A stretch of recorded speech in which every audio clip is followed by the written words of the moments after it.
muscle scientists. So what I'm going to exchange is a very basic view of back problems. Many of you would already know the problem on the solution, but it doesn't there's no harm in trying to go back to the basics and understand where things go wrong, because we get sometimes stuck doing stuff that is just out of the ordinary when the ordinary needs to be treated. So this is the kind of patient that floods our clinic closer to the Mumbai Marathon. I mean, they all up their mileage, they've all been ex-runners, and they've decided to get back, and lo and behold, they get back pain, and we're stuck treating them. As you know, the old adage that there are only 3 types of runners in the world: some who are having back pain, some who've had back pain, and the others who will get back pain. Now, back pain is the top 3 reasons to consult a doctor worldwide, and that doesn't help us because we're looking for those who we can do surgery for, but none of these need surgery. So we are stuck with these kinds. So let's try to understand at what point we can prevent them from reaching us and, can be treated at a basic level. So why is back pain common? Because most of you who are sitting here right now are loading your back, especially these guys, and I can see many of these guys in the auditorium right now. I was sitting like this some time back. So the minute you flex your pelvis and your lumbar lordosis is lost, there's a 2x or a 3x load on your back, and obviously that's contributing to degeneration. So you don't have to be a runner to degenerate your back.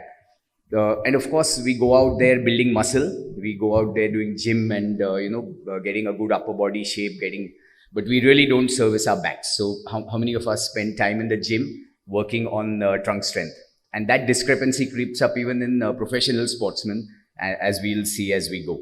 Now, you all know that we have mobile units in the back, and these mobile units are like 2 bones and a disc in between. And it's easy to, make a non-medico understand this, that the mobile unit is made up of between the 2 bones, the foam is like a shape memory pillow.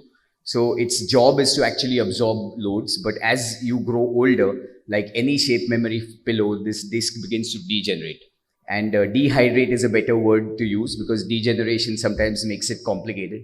So you tell your patients that the bearing in your back has become loose, and hence your back is not able to take loads. And that very simply is spinal instability.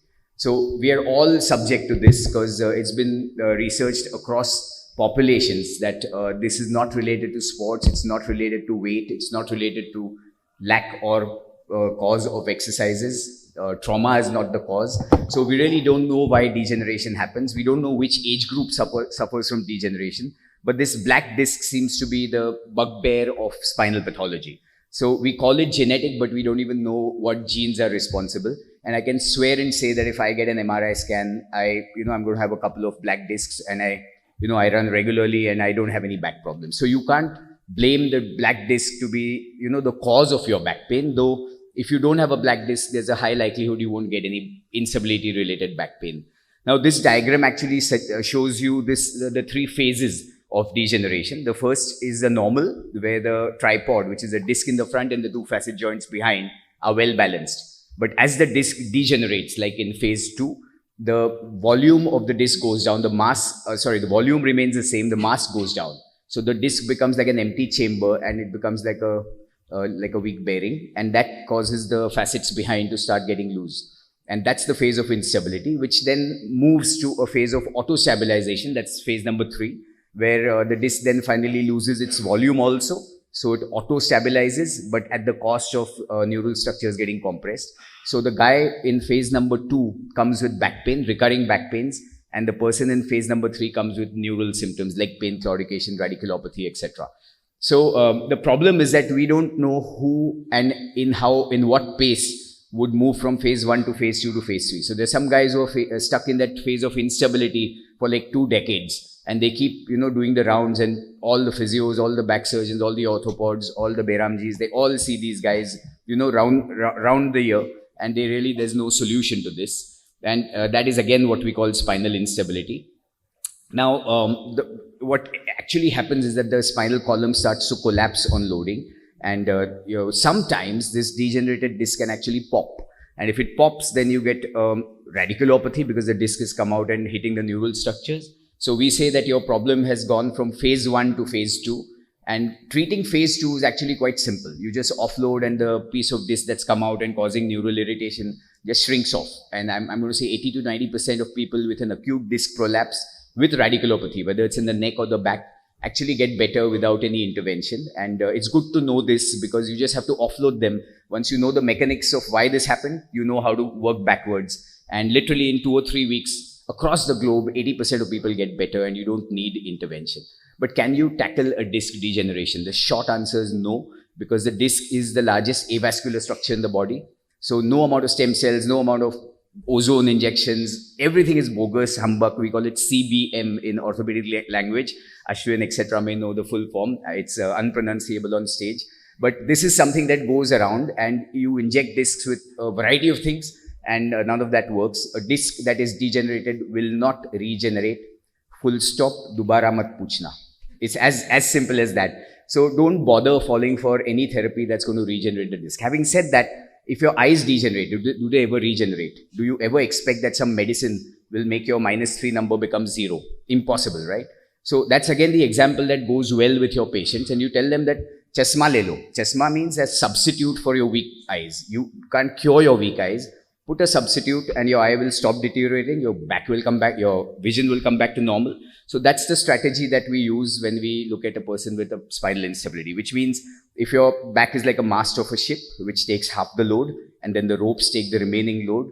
If your mast is weakened to 30%, let's say, then if the muscles can, pull themselves up to 70%, you're sorted.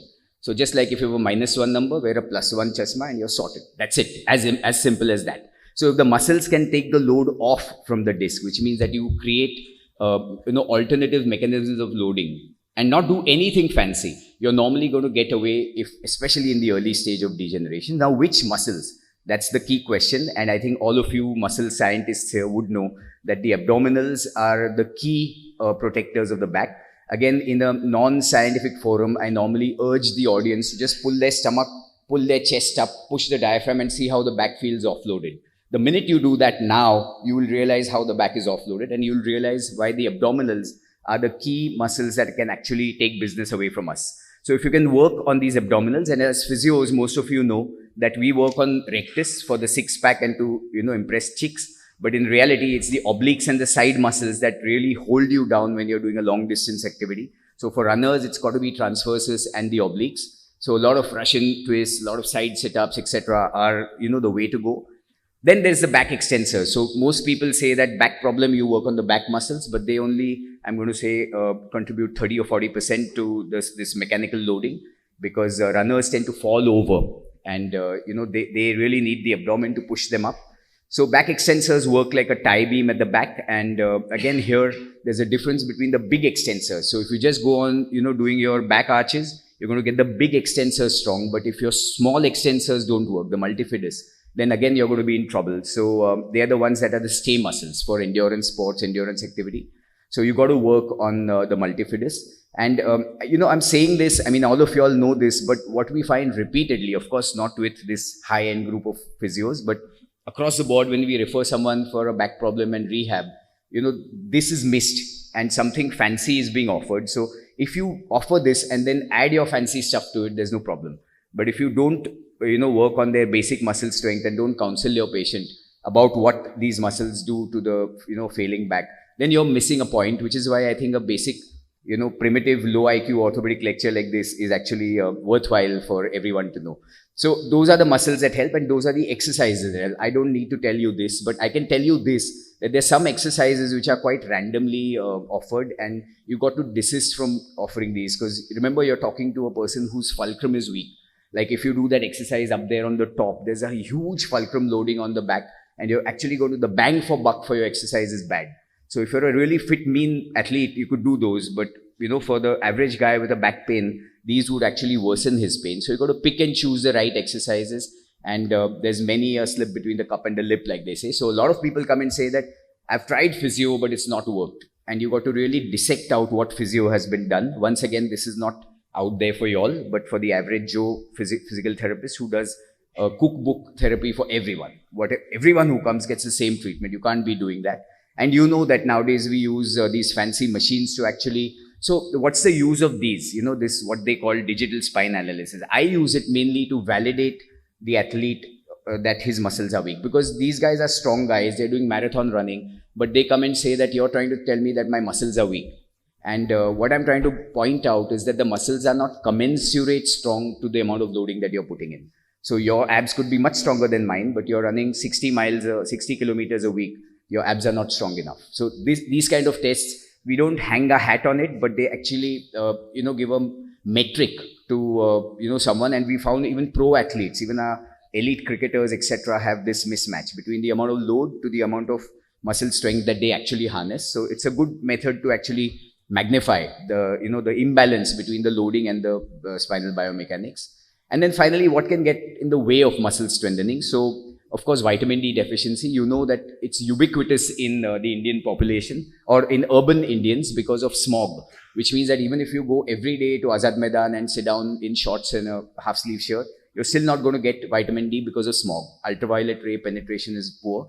So it's almost a rule that most of us in urban India are vitamin D deficient. And then osteoporosis, which is different from vitamin D deficiency. And then sometimes just attitude. Attitude because you think you're strong, but you really are not. And hence you need a reality check. Just a brief on osteoporosis, because we've found more and more young osteoporotics. And, the 40-year-old guy who's been running can get a stress fracture in the sacrum. And, much before that, if you can detect his back pain. So it was considered a myth that a young man can get osteoporosis. But I'm going to say that in my clinic, I would see at least one every fortnight. And the treatment is debatable, but sure enough, it causes sarcopenia. We're not worried about the bones of a -2 DEXA, but we are sure worried about the capacity of his muscles to respond to exercise. And unless you pick it up and you treat it, it's going to be a problem. And especially in runners, it's a largely catabolic activity. So you'll see that guy on the left, who's been spending hours and hours on the road, but not doing muscle building. And combined with sarcopenia, it's just downhill. And because I've been running at Marine Drive for the last 25 years, I've seen these guys, who were strong before, and now you just see them deteriorate, just hung on running, not doing any strengthening, not doing any muscle building. And over 20 years, they've just become like skeletons, but they're just sticking to running. And somebody has to go and whip their butts and tell them that they need to work on nutrition and muscle building and not just do catabolic running all the time. Of course, body weight becomes a direct impact, and again, less said the better. Most of us accept a few kilos of weight gain. So I'm actually like 6 or 7 kilos heavier than I was when I started running. And I must understand that this is going to be detrimental to all the joints these guys mentioned. So I better run less or, get my weight down, and that's going to happen through the kitchen.